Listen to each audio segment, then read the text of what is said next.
Voces en Contacto presenta La Entrevista, analizando la realidad nacional con temas de interés para la sociedad salvadoreña. Voces en Contacto.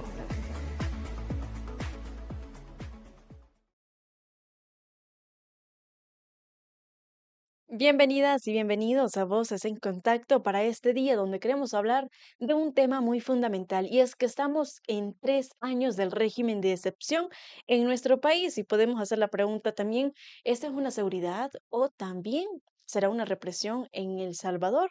Esto lo vamos a hablar con nuestro invitado Samuel Ramírez del Movimiento de Víctimas del Régimen de Excepción, MOVIR.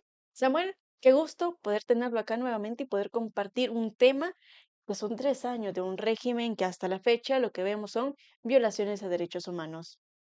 Bueno, saludos Katy, saludos a Arpas por este espacio. 3 años ya de régimen de excepción para un país que el presidente dice que es seguro, pues es un poco contradictorio. Un tema muy importante, Samuel, en este día a día que tenemos y también para nuestra audiencia de la 92.1 FM y la 106.1 FM en el Bajo Lempa. Hablar sobre este tema es también hablar sobre los derechos a la vida, el derecho a la salud, el derecho a una educación, de muchos derechos que están siendo violentados en nuestro país a partir de estas medidas que se han tomado por parte del gobierno. Sabemos, Samuel, cómo empezó este régimen de excepción. 3 años que se implementa después de un fin de semana con muchas muertes en el país que se registró. Entonces, ¿qué podemos decir a 3 años de cómo se implementa este régimen? Bueno, la verdad que el informe que podemos dar como Movir, pues el gobierno dice que son más de 80.000 los capturados, dicen que son 87.000, o también Andrés Guzmán dice que son 107.000, y que de acuerdo a las redes sociales son más de 380 muertos. Ese quizás sería como el informe así, a grosso modo, de lo que ha sido el régimen de excepción. Pero es mucho más que eso. O sea, los capturados no conocemos la verdad. Puede ser que sea más, puede ser que sea menos. Últimamente ya no se reportan capturados. Al inicio del régimen, la narrativa era números. Entre más números, mejor, porque el presidente se veía como el más popular por estar combatiendo a los criminales en tan poco tiempo. Pero ahora que creo que ya el régimen ya le está haciendo bastante daño por las denuncias nacionales e internacionales, creo que la denuncia que hemos hecho nosotros como Movir, como las diversas organizaciones defensoras de derechos humanos, creo que han llegado muy lejos, y a partir de ahí es que ahora ya se habla incluso de la población salvadoreña, cuando le preguntan, ¿usted cómo ve el tema del régimen? Y dicen, "Mire, no, está bien, muy bien, pero no creemos que tiene que focalizarse. El régimen debe de ir a los que son culpables, porque hay mucha gente inocente que ha sido capturada. Ese es el trabajo nuestro, ¿verdad? En estos 3 años, tratar de demostrar que hay personas inocentes. Al inicio del régimen eran redadas de personas capturadas sin el debido proceso. Y que se escuchaba también, Samuel, que decían, bueno, es que necesitamos que la policía meta 5.000. Tenemos este dato, ¿verdad? Que ellos tienen que capturar a personas, a cierta cantidad para cumplir, como decían, una cuota. ¿Eso se mantenía o se sigue manteniendo? Bueno, yo tengo amigos que son oficiales de la policía, son inspectores, y me dicen, sí, sí es cierto, nos daban órdenes. A cada delegación departamental le decían, tienen que capturar tantos en el día, tanto en la semana y tanto en el mes. Y corrían para tratar el que más capturaba tenía un premio. Así funcionaba el régimen al inicio. O sea, era una ansiedad por capturar personas, porque yo creo que al presidente pues le preocupaba la seguridad, pero le preocupaba más su imagen, cómo levantar esa imagen que venía para abajo con el tema del Bitcoin, con todas las promesas que había ofrecido. El presidente Bukele ofreció que este país iba a ser de primer mundo, con un tren del Pacífico, con un aeropuerto en la Unión, que no es necesario el aeropuerto. Habló de un satélite que iba a lanzar al espacio para que todo, todas las escuelas tuvieran internet. Habló de reparar más de 5.000 escuelas, 1.000 escuelas por año, y de eso nada. Entonces significa que no hallaba cómo hacer para dar un golpe de timón y tratar de revertir esas promesas incumplidas. Y creo que el régimen le cayó muy bien y lo supo explotar y lo sabe explotar todavía en este momento. Es importante que la población conozca lo que pasa en nuestro país y es que sabemos, Samuel, también cómo estas medidas de una detención de 72 horas pasaron a 15 días, de 15 días se pasaron a un mes y hoy estamos viendo a personas detenidas 3 años sin ninguna resolución, con altas vulneraciones a derechos humanos y lo que hemos visto también son personas que han salido muertas de estos centros penales. Entonces, frente a estas problemáticas, la forma de implementarlo por parte del gobierno. ¿Qué dice esto para la población, para las víctimas de este régimen, para estas familias que aún siguen buscando a sus familiares?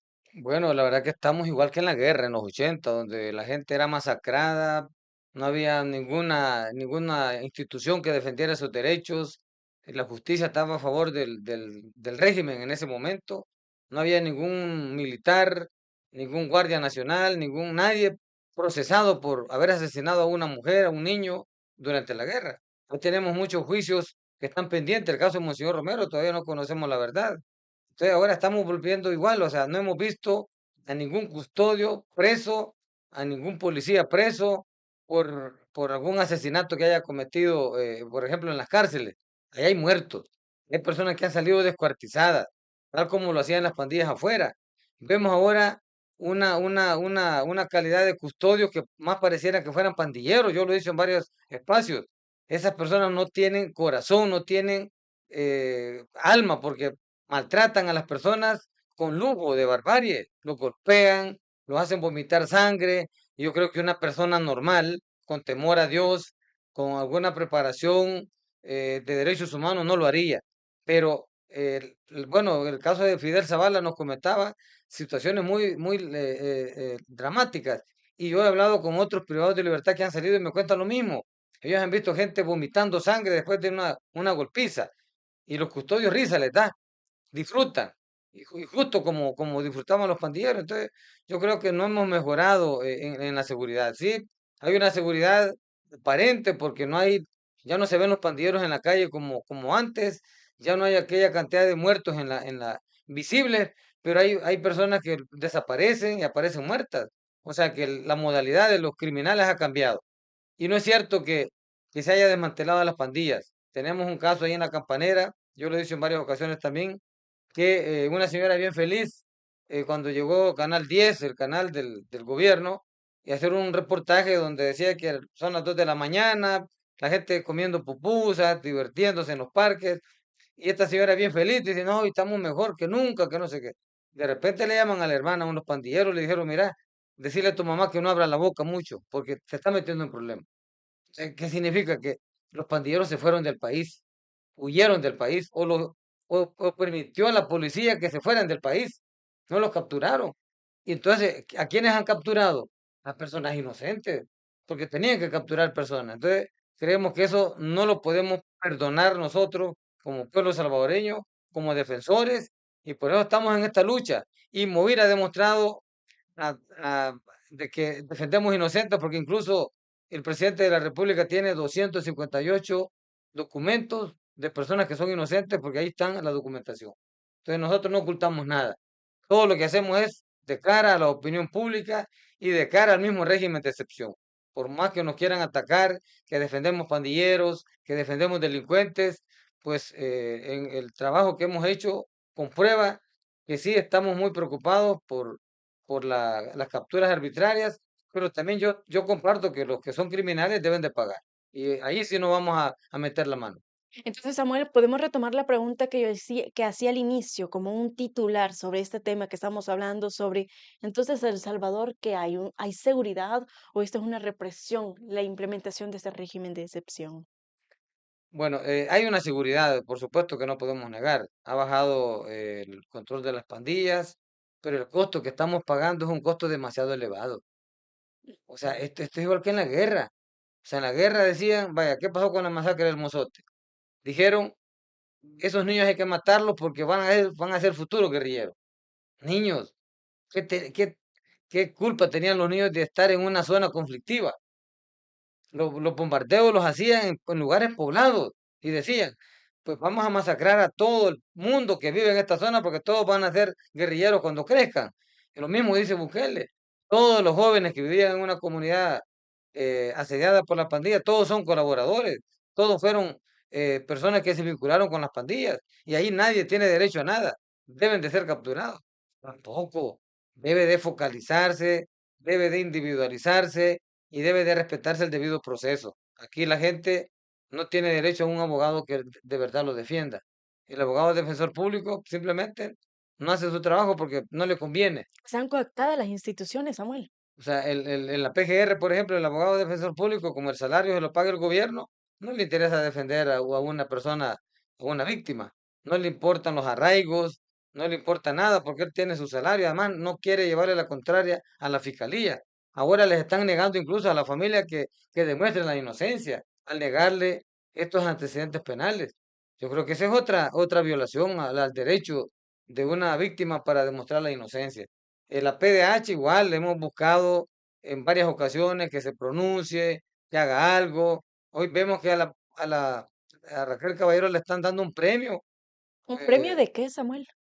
un reconocimiento doctor honoris causa, dice, por no sé por qué, porque que yo sepa que esté defendiendo los derechos humanos, esa señora, yo, para mí, que solo está de tapadera, de adorno. Ahí la tiene el presidente como de adorno, pero no está ejerciendo su papel. Y yo lo he dicho en varias ocasiones, todos los funcionarios que no estén cumpliendo con sus deberes en este momento van a ser también procesados cuando este régimen termine. No creo que vivamos toda la vida bajo un régimen de excepción donde ha eliminado todo el Estado de Derecho. O sea, no puede ser.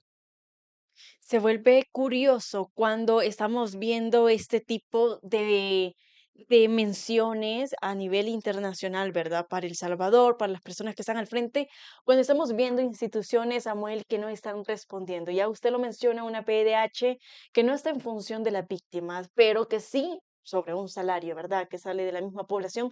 Entonces, cuando vemos esto, ¿qué amparo tienen estas familias que son víctimas de este régimen de excepción? Y también para estas personas que aún siguen en los centros penales sin ningún abogado, sin ninguna institución que responda por ellos. Y lo que estamos viendo también a través de notas periodísticas son personas que están saliendo muertas, ¿verdad? Y que no se conocen las causas de estas mismas.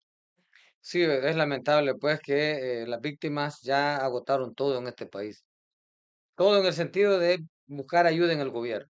Las instituciones todas están en función del régimen y no en función de las víctimas. Pero yo creo que no todo está perdido porque yo creo que la denuncia pública es la única manera de poder salvar las vidas de estas personas que están presas. Las calles siguen siendo del pueblo y lo hemos demostrado. Mover se ha caracterizado por poner el dedo en la llaga y lo hemos hecho en la calle, lo hemos hecho en las diversas instituciones públicas, hemos buscado al mismo presidente de la República en la casa presidencial, hemos ido ahí y hemos llegado no como tradicionalmente se hacía de llegar en una gran marcha, sino que hemos llegado de una manera sin generar alguna, alertar pues al régimen, porque no nos dejan llegar ahí. Y hemos llevado los paquetes hasta casa presidencial, nos han recibido muy bien, nos han atendido muy bien allá adentro. Pero eso ha avanzado más de recibirlos, ¿ha avanzado el proceso o no? Fíjese que sí, porque nunca la PGR había llamado a las víctimas, hoy sí les están llamando. Y les dice, mire, le estamos llamando porque usted está en un paquete que Movir llevó a casa presidencial. Entonces le Ujú. estamos llamando para retomar ese caso. Queremos que venga tal día, vamos a revisar todos los documentos y ver qué otro documento hace falta. Samuel, ¿cree usted que por parte de la Fiscalía y todos los que están ahorita involucrados puedan dar un paso al frente y poder darle una respuesta a estas familias que están presentando todas estas habeas corpus? Fíjese que una abogada de casa presidencial, no sé, de los que mandaron de allá, les dijo, miren, el presidente, yo sé que es mentira, está preocupado por los inocentes, les digo. Y yo creo que van a tener buenas noticias. Si usted tiene la documentación bien completa y donde demuestre la inocencia, van a haber noticias buenas. Y ayer hubieron cerca de 22 libres en el penalito. Y ya me informaron varios de Movir que ya ahí va su hijo. Ok. Entonces yo creo que la presión que se está haciendo es que por más que el gobierno, que el régimen quiera ocultar lo que pasa en este país, no lo va a lograr. Y el mismo Andrés Guzmán ha reconocido que de los 258 documentos que le llevamos a él y al mismo presidente, 80 se han revisado y que reúnen las condiciones para que salgan libres de inmediato. Entonces yo digo, bueno, que liberen esos 80 para comenzar. Luego vamos a ver qué pasó con el resto, porque nosotros sí lo revisamos, donde la gente tiene antecedentes penales limpios. Pero también es una persona que ha negado sobre las torturas y muertes dentro de los centros penales, Samuel. Bueno, yo creo que, mire, yo sé que esta gente no va a hacer las cosas porque quiere, sino por la presión. Bukele tampoco no va a hacer las cosas porque quiere, sino por la presión. El mismo presidente ha dicho de que él, en la vez pasada, cuando el problema de la perrera que había aquí en Ilopango, y dijo que después de leer 8.000 mensajes, que se angustió y que y que dijo, voy a tomar la decisión de eliminar esto y esto y lo otro. Entonces, ¿qué demuestra eso? Que las redes sociales eh, hay que fortalecerlas y moverlas está fortaleciendo. Nosotros tenemos una página que tiene una gran capacidad, de un gran alcance. Ahorita tenemos un gran ataque en las redes sociales, porque creo que esto de la marcha del 27 de marzo, todas las acciones que hemos hecho, llegar a Casa Presidencial a demostrar y a decirle al presidente, a desmentir al mismo Bukele, a desmentir a Andrés Guzmán, que dicen que no hay violación de los derechos humanos, eso les ha dolido. Y eso ha habido una cobertura mediática impresionante, siendo reportajes en cadenas televisivas internacionales, en medios escritos aquí en El Salvador. O sea, yo creo que eso, quiera o no, le está afectando al gobierno, pero sabe que el régimen es una herramienta que le sirve para gobernar el país. El día que el régimen sea derogado, va a haber un despertar del pueblo que posiblemente sea una mecha que se pueda encender, y eso lo van a tratar de contener hasta donde pueda. Ok. Samuel, vamos a hacer una pausa, pero ya vamos a regresar con más información sobre el tema de los 3 años del régimen de excepción en nuestro país, cómo se vuelven estas políticas en función también para quienes se está dando este régimen. ¿Es necesario que esto siga? Pues hacemos la pausa y cuando regresemos retomaremos este importante tema. En el corazón de cada comunidad hay una voz que une y fortalece. Las radios comunitarias son más que ondas en el aire, son el pulso de nuestras comunidades. Desde compartir noticias locales hasta promover eventos importantes, la radio comunitaria ofrece un espacio único para la participación activa de la ciudadanía. Aquí, en las radios comunitarias, cada voz cuenta. Escuchar y ser escuchado fortalece la conexión entre la ciudadanía y fomenta un sentido de pertenencia. Las radios comunitarias son un pilar de la democracia, permiten el acceso a la información de calidad, promueven la transparencia y dan la oportunidad de participar en el diálogo público. Con la radio comunitaria, puedes ser parte de la conversación que define tu comunidad. Participa, comparte tus ideas y hazte escuchar, porque en la radio comunitaria cada voz importa. Radios comunitarias, la voz de la comunidad.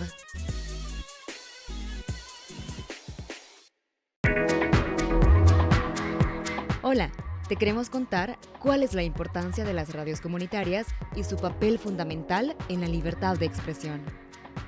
Las radios comunitarias son mucho más que estaciones de radio.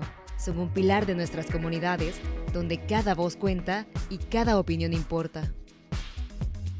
En las radios comunitarias, la libertad de expresión florece. Se promueven debates abiertos, se comparten historias locales y se da visibilidad a temas que a menudo no tienen espacio en los medios tradicionales. Las radios comunitarias permiten que las comunidades se conecten, se informen y se empoderen. A través de ellas, la gente puede participar y expresar sus preocupaciones libremente. Al apoyar las radios comunitarias, estás defendiendo la libertad de expresión, estás garantizando que cada voz tenga un espacio y que cada historia pueda ser escuchada. Así que, la próxima vez que escuches o veas contenidos de los medios comunitarios, recuerda que es para apoyar tus derechos fundamentales. Tu voz y la de tu comunidad merecen ser escuchadas. Radios comunitarias, la voz de la comunidad.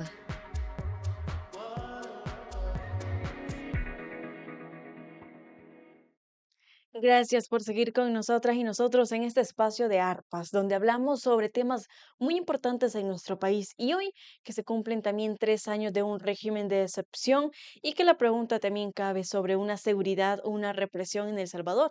Eso es lo que nosotras y nosotros debemos responder desde nuestras condiciones que tenemos, desde las vivencias que se han tenido durante estos 3 años Sabemos que es un régimen que tenía medidas de luego de tener 72 horas de detención, pasaron a 15 días, un mes, hasta que llegamos a 3 meses. Por eso estamos con Samuel Ramírez de Movir para hablar sobre ese tema tan importante. Y es que, Samuel, usted mencionaba de que hay instituciones que no están respondiendo también en nuestro país, pero que a la vez hay, por ejemplo, la Fiscalía que ya está retomando algunos casos, ¿verdad? Ya se está teniendo algún indicio de poder ayudarle a las víctimas de este régimen. Entonces, cuando tenemos todo esto, la pregunta es acá, 3 años, recientemente se ha aprobado la prórroga, entonces, 3 años, ¿es necesario seguir con este régimen de excepción? Es decir, si ya se detuvieron a todas las personas que que estaban dentro de estos grupos delictivos, entonces, ¿por qué continuar con un régimen? Sí, yo creo que ese es el gran problema que tiene el gobierno, de tratar de decir que estamos en el país más seguro del hemisferio occidental, pero manteniendo un régimen de excepción que ya no tiene sentido. O sea, fue creado el régimen de excepción por aquellos 80 homicidios en un fin de semana, pero a partir de que el régimen ha logrado neutralizar a las pandillas, al menos los sacó del país, la situación ha mejorado. Pues entonces, ¿por qué seguir con ese régimen de excepción? Pero yo creo que la respuesta es lógica, o sea, el régimen de excepción ya no es para combatir a las pandillas, el régimen de excepción es para contener el descontento social en este país. Alguien me dice, mira, el régimen es una herramienta de control social. Alguien dijo, una persona, no, dijo, el régimen una herramienta de exterminio social. O sea, yo no sé cuál de las dos puede ser cierto, pero lo que sí es que ya el régimen para el tema de seguridad ya no es. Ya hay muchos señalamientos de organizaciones internacionales que el régimen debe de desaparecer. Bueno, Amnistía Internacional también le pedía al presidente que detuviera, que eso acabara, ¿no? Que este régimen de excepción ya no continuara, pero entonces si ya no es necesario, Samuel, ¿a quiénes se les está aplicando hoy? Bueno, es una forma de poder evitar que el pueblo se manifieste. O sea, en Movir, ¿qué dice la gente común y corriente que no entiende? O lo mismo la narrativa de los youtuberos del gobierno, que las marchas son poca la gente que llega. Pues sí, si la gente tiene miedo a ser capturada, si lo poco que nos arriesgamos es porque de verdad, no es que no le tengamos amor a la vida, pues, pero yo sí entiendo que el problema que tenemos es grande y no es huyendo, no es silenciándonos como lo vamos a resolver. O sea, si nos tocó enfrentar una dictadura de los 80 de otra forma, yo no creo que ahora vamos a llegar a ese nivel, pero creo que la lucha social en la calle es una manera muy importante que hay que fortalecerla. Yo hago el llamado pues a todas las víctimas, víctimas del régimen son muchas, no solamente son las de capturas arbitrarias, víctimas del régimen son los vendedores del centro que los desalojaron y sin una alternativa. Ahí anda la gente vendiendo allá por Zacatecoluca, San Vicente, Santa Ana, para allá se han ido a vender y allá los están persiguiendo también. O sea, la gente que de las islas del Pacífico que los han querido desalojar porque quieren construir complejos hoteleros también. Los de la Floresta también que les aplicaron el régimen, los metieron presos porque estaban viviendo en un lugar ya 10 años, más de 10 años. O sea, igual la gente que está movilizando por la minería. Bueno, veíamos presencia militar en la zona de San Isidro Cabaña donde supuestamente ahí San Isidro está sentado en una mina de 78 kilómetros que mide San Isidro, como 73 kilómetros van a ser afectados por la minería que van a implementar ahí. La gente está asustada, pero no se manifiesta porque tiene miedo al régimen. Si ahora cualquiera puede ser capturado y le inventan un delito, ¿qué pasa ahora con Fidel Zavala? Esta otra captura es por asociaciones ilícitas, por pertenecer a una organización que no estaba legal en gobernación. ¿Desde cuándo defender derecho tiene que estar registrado uno para hacerlo? Vemos a Ivania Cruz, a Rudy Joya también huyendo porque tienen miedo a regresar y lo vayan a capturar, solo por defender también las personas que eran vulnerables. Igual ahora el tema de Movir, pues mucha gente me ha dicho, mira, Movir están en la misma situación, porque Movir no es una ONG, no es nada legal. o sea, legal en el sentido de no tener una personalidad jurídica, pero que el trabajo que hacemos es más legal que cualquier otra cosa, porque el defender derechos nunca ha sido un delito. Y lo hemos demostrado que tenemos la razón. Entonces, estamos también en esa misma situación de que se nos vayan a acusar de asociaciones ilícitas. Es decir, este régimen se puede estar utilizando para estas voces que están haciendo un eco y defendiendo derechos en nuestro país, Samuel. Por supuesto, o sea, los medios de comunicación, los periodistas, las radios comunitarias, periodistas independientes, personas que están en riesgo, bueno, los sindicalistas que luchan por sus derechos, médicos que han denunciado a situaciones en el gobierno, bueno, la marcha blanca que se dio en la primera marcha que se dio, que despidieron un montón de empleados públicos porque participaron en la marcha. O sea, y la gente aceptó las condiciones de despido porque el régimen es para eso, para si usted no acepta una orden que le den, simplemente la mete presa. Entonces la gente prefiere mejor evitar ir a morirse a Mariona. Personas sobre todo que ya están con enfermedades terminales. Mire, tengo información que en Mariona, en Izalco, mucha gente está muriendo por falta de agua. Tenemos el caso de una persona últimamente que murió. Me dice la mamá que los riñones los tenía secos, dice, se le habían hecho chiquitos los riñones, porque no tomaba agua. Más de un mes sin tomar agua. Y como él, hay muchas personas igual que no toman, o sea, el agua no sirve, pues no es para tomar en esos penales. O sea, no hay condiciones para que hayan seres humanos. Y el hacinamiento es terrible. Pero hoy vemos que el presidente está vendiendo servicios carcelarios, o sea, no resuelve el problema del hacinamiento, pero está ofreciendo traer personas de otros países para que guarden prisión aquí. Y eso es interesante, cómo está ese trato también con Estados Unidos para tener y traer estas personas que en teoría son del tren de Aragua y que pertenecen, ¿verdad?, a grupos delictivos al país, cuando El Salvador hay acusaciones, hay señalamientos de violaciones a derechos humanos con estas personas detenidas con el régimen. Entonces, ¿en función de qué está El Salvador o este gobierno cuando ofrece las cárceles de nuestro país? Mire, el país ha entrado en una situación de crisis económica terrible y el presidente va a agarrar dinero de donde sea. Y como le han ofrecido 6 millones de dólares por tener esa gente acá, pero ya se está comprobando, ahí la familia está ya protestando que son jóvenes que no pertenecen a ningún grupo criminal. ¿Y por qué gente de Venezuela? Pues, ¿por qué no viene gente de otros países? Nosotros hemos dicho mover, defiende derechos, no importa la nacionalidad. Aquí hemos defendido derechos de personas guatemaltecas, de hondureños, de nicaragüenses, colombianos, ahora venezolanos. Si nos piden apoyo, pues mover va a estar para respaldar, porque defendemos derechos humanos de personas que son inocentes. Y pues ahora que los venezolanos están pronunciando y están buscando apoyo, y si nosotros comprobamos que de verdad no pertenecen a grupos criminales, los vamos a apoyar. Entonces es lamentable pues que El Salvador ahora se convierte en una gran cárcel para poder albergar gente injustamente condenada injustamente por otros países solo por buscar una opción económica en Estados Unidos. Pero hoy vemos que en El Salvador también ha bajado la matrícula en la universidad, ha bajado la matrícula en las escuelas públicas. O sea, los jóvenes ya no quieren vivir en este país, prefieren huir porque no tienen futuro. Son pocos los jóvenes que veo yo que dicen que el régimen es bueno, pues ahí veo un sondeo de opinión. Es lamentable que muchos jóvenes no entiendan que hay tantos jóvenes estudiantes de ingeniería, de medicina, de licenciados que están a punto de graduarse y están ahorita en la cárcel y sin cometer ningún delito, solo por vivir en lugares donde había presencia de pandillas o como dijo el ministro de Justicia, porque estaba en el lugar inadecuado y porque estaba a la hora también inadecuada. ¿Qué culpa tiene de estar en lugares inseguros y creer de que el régimen va a durar hasta que eliminen al último pandillero, al último criminal? Eso es imposible. Ningún país se libera de los problemas, siempre va a haber un loco ahí que se sale de la ley, pero no por eso va a estar sometido un pueblo bajo un régimen de excepción.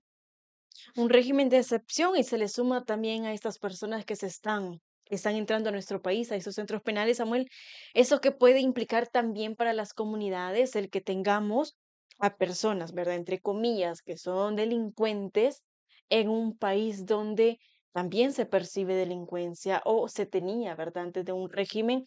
Entonces, ¿qué puede implicar esto? No, o sea, que somos un país que ahora el régimen de excepción eh, se ha exportado.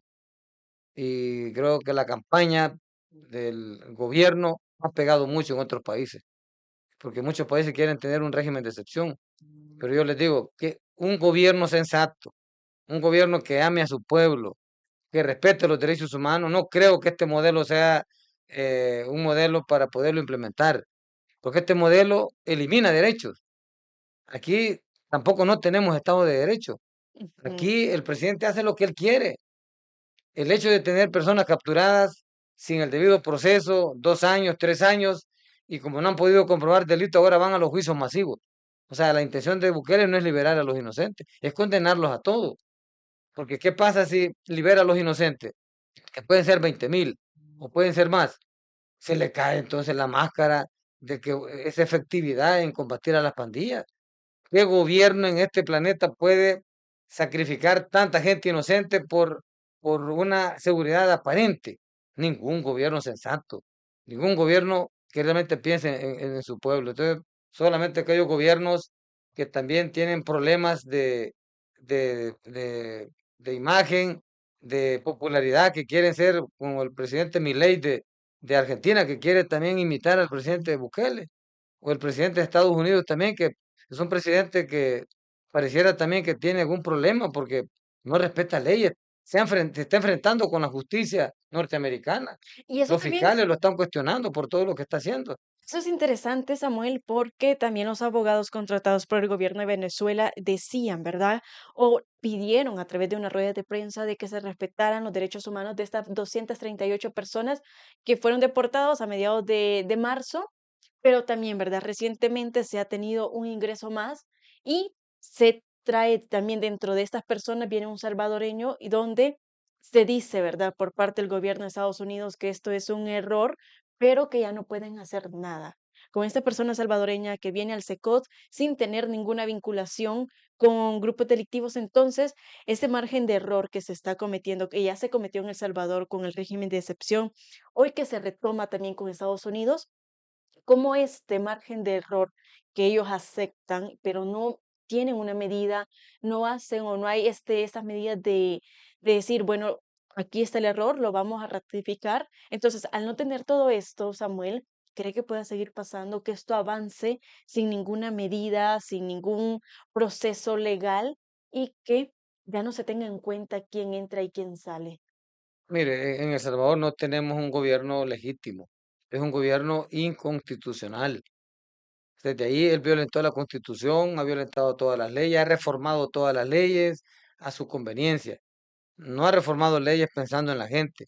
Yo no veo un decreto de los diputados de la Asamblea teniendo todo el poder a favor de la gente.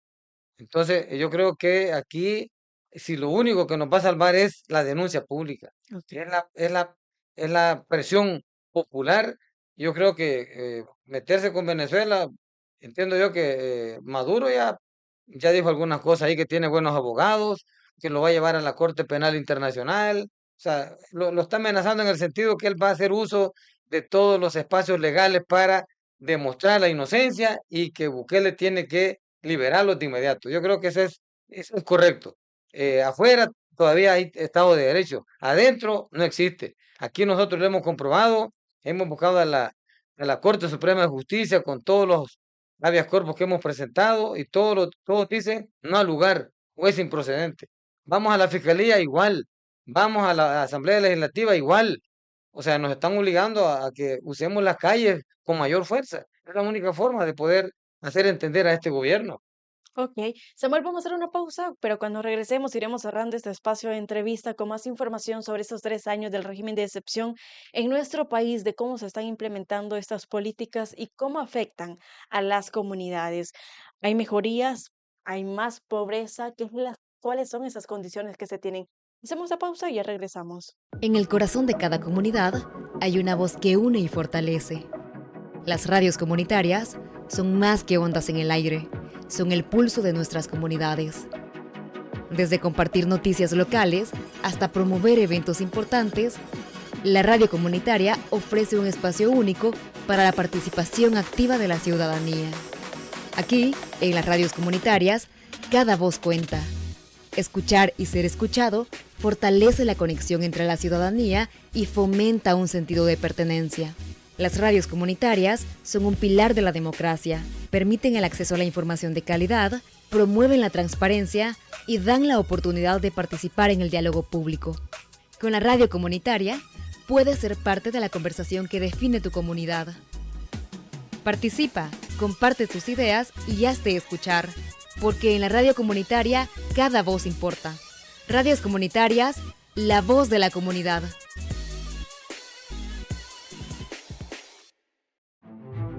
Hoy te contaremos cómo las radios comunitarias impulsan el desarrollo de nuestras comunidades. Las radios comunitarias son una plataforma vital para emprendimientos locales, ya sea de juventudes o mujeres. Ofrecen visibilidad y apoyo para que estas iniciativas puedan crecer y prosperar. Las radios comunitarias también dinamizan la economía, promoviendo eventos y ferias, fomentando el comercio local y creando oportunidades para que los negocios crezcan. Además, juegan un papel crucial en la educación. A través de campañas informativas y programas educativos, brindan conocimientos sobre salud, medio ambiente, equidad de género, organización social y derechos humanos. Los medios comunitarios son escuelas de la vida, donde niñas, niños y juventudes aprenden sobre medios y comunicación y adquieren habilidades que les servirán toda la vida. Las radios comunitarias colaboran para resolver los problemas que se viven en las comunidades, como falta de agua potable, mal estado de las calles, problemas de recolección de basura, falta de medicamentos en las unidades de salud y otros, para buscar mejorar la calidad de vida de todas y todos. La próxima vez que escuches o veas contenido de los medios comunitarios, recuerda que es para apoyar el crecimiento y desarrollo de tu comunidad. Radios comunitarias, la voz de la comunidad. Gracias por seguir con nosotros en este espacio. Estamos hablando sobre los 3 años del régimen de excepción en nuestro país y qué importante es que usted conozca lo que ha estado pasando durante este periodo y qué es lo que se tiene en las comunidades. Samuel, si bien es cierto, todos conocemos lo que pasa con el régimen de excepción, pero ¿cómo se encuentran esas comunidades que antes eran golpeadas por pandillas, por todos los crímenes, pero hoy también se ven afectadas por elementos de la Fuerza Armada, por elementos de la Policía Nacional Civil, cuando el papel cambia? Y son estos elementos quienes amenazan con implementar un régimen por el no acceder a ciertas cosas que ellos pidan. Entonces, ¿cómo se están viendo estas comunidades? ¿Hay más pobreza en el tema económico? ¿Cómo se encuentra también esto? Mire, la gente se siente totalmente abandonada porque muchos fueron víctimas de las pandillas les asesinaron sus hijas, sus hijos, sus esposos, y ahora el régimen les ha capturado del resto de la familia. O sea, eso yo de verdad les digo, eso es lo que nos da fuerza a nosotros a seguir denunciando estas violaciones a los derechos humanos que solo puedes cometerse en este país. Eh, ¿Qué culpa tiene que haya nacido una familia en un lugar que allí se desarrolló un grupo criminal? O sea, no tienen culpa. O sea, parte también de que el Estado en el momento no logró contrarrestar esa situación, pero resulta que ahora eh, dejaron de ser víctimas de las pandillas y a ser víctimas del régimen. ¿Y entonces en qué quedamos? ¿Cómo podemos considerar esta seguridad que salimos de un problema pero nos metemos a otro? Y eso yo he hablado con varias compañeras que de verdad lloran cuando comentan esta situación. Y ahora nadie los escucha. Van a la PDH, la señora ciega, sorda y muda. Van bueno, hemos buscado a la Iglesia Católica para que se pronuncie, tampoco no escucha a la gente. O sea, el problema es que todo el mundo cree que toda la gente que anda en la calle son pandilleros y que hasta yo defiendo pandilleros. Y mientras no rompamos esa narrativa, creo que va a ser difícil, pero ya estamos logrando demostrar que sí estamos luchando por personas inocentes. Miren cuánta gente, cuántos jóvenes, un 60% de la población que ha sido capturada son jóvenes, personas eh, de la gente que me refiero yo, de los inocentes, gente que estudiaban con deseos de superación o padres de familia, han dejado a sus niños abandonados. Bueno, estaba escuchando ahora una persona ahí en un medio ahora que dice que una señora fue capturada de aquí, la llevaron a la cárcel de mujeres. Era, ella tenía una niña de 4 años. La capturaron a la mamá, dejó la niña tirada en la casa porque la policía no se fija si los niños quedan tirados y sola, y un vecino recogió a la niña. La señora iba embarazada, dio a luz en la cárcel, pero como 4 días después, la niña, la bebé se la entregaron al vecino donde estaba la otra niña, porque no tenía ni familia la pobre señora. La bebé murió y no sé qué hicieron ahí para que la mamá que estaba en la cárcel viniera al entierro de la bebé y luego la llevaron a la cárcel y luego se quitó la vida a la mujer. Dígame, ¿cómo puedo hablar yo de que estamos en un país seguro, feliz, de subsidy, de turismo, esas luces en el centro, cuando hay gente que prefiere quitarse la vida, no tiene futuro en este país, no ve por qué vivir, por qué luchar, porque el panorama es negro, porque el régimen así lo quiere y así lo ha hecho. O sea, yo de verdad, yo no pienso que estemos siendo indiferentes a una situación como esa. Hay personas que salen libres una vez, los recapturan a la salida de la cárcel y les imputan otro delito. Hay personas que bueno, han salido libres, tienen 2 cartas de libertad y Ujú. están firmando en 2 tribunales diferentes. ¿Cómo se le puede llamar a esto? Y resulta que no es cierto que están libres, sino que están privados de libertad en su casa. ¿Qué dijo Bukele en Costa Rica? No, dijo, ya liberamos 8.000, dice. O sea, si son 80.000 los capturados y 8.000 es el 10%. Entonces significa que un error del 10%, eso es un crimen. Eso puede ser un crimen de lesa humanidad, porque él lo sabe, y no lo corrige. Entonces yo creo que son cosas que uno ve 3 años después, no corrigen, no escuchan a la gente, siguen negando que la gente se muera en las cárceles, que hay capturas arbitrarias. Entonces yo digo, entonces, ¿ante qué gobierno estamos entonces? ¿Ante una dictadura que le importa poco el sufrimiento de su pueblo? ¿Ante una persona que prefiere quedar bien con el turismo internacional, con los empresarios, pero se olvida que los pobres están muriendo en las cárceles o se están muriendo de hambre, porque también el costo de la vida en este país es terrible? O sea, pareciera que el gobierno ya no piensa en los salvadoreños, piensa hacia afuera. Y cuando vemos todo esto, entonces, ¿qué podemos decir sobre esas implicaciones a la continuidad de este régimen de excepción cuando las afectaciones son graves, violaciones a derechos humanos altos, Samuel, y vemos a las autoridades que deberían de estar velando por estos, que no están y que tampoco están para estas víctimas? No, hay una impotencia. La verdad que aquí, por más que uno grite, exigiendo libertad a los inocentes, yo creo que por ahora no hemos visto una señal clara. Pero yo creo que la denuncia sí ha hecho mucho, mucho efecto positivo. Ok. Y Movir lo puede comprobar. Al menos esa noticia de que ayer liberaron en el penalito a 22 personas después, hace más de un año que no liberan a tanta gente, y eran del régimen, porque la mayoría de liberados que han habido, son personas condenadas, pero ayer fueron personas del régimen. Ujú. Yo creo que la presión ya es grande y yo creo que el Bukele tiene que dar un resultado. Nosotros hemos dicho como Movir, estamos dispuestos incluso hasta establecer una mesa de diálogo y resultado con el mismo presidente de la República. Samuel, Tenemos cómo comprobarle la inocencia de estas personas. Samuel, quizás para ir cerrando, es muy importante, ¿no? Lo que pasa en nuestro país, pero a la fecha, en esos 3 años que ustedes han estado a la lucha y a la defensa también sobre estas víctimas del régimen, ¿ustedes han podido contabilizar también cuántas muertes se han tenido durante este periodo y qué también ha sido registrada por parte de las autoridades? No, mire, los muertos que se mencionan ahí, creo que es el manejo que se hace porque no, yo creo que son más, pero no tenemos información precisa. Y tampoco Ujú. nos queremos quedar de mentirosos. Yo cuando me dicen hay un fallecido, primero pregunto si alguien puede dar certeza de ese muerto. y la verdad que yo creo que son mucho más. Hay fosas clandestinas, hay fosas comunes donde entierran a mucha gente que no. ¿Por qué cree que el régimen no libera a tanta gente que tiene esta carta de libertad? Porque muchos ya murieron. ¿Y con qué va a salir el régimen si les dices, mire, fíjate que murió? O sea, es algo inaudito. Entonces yo creo que el problema del régimen es grave.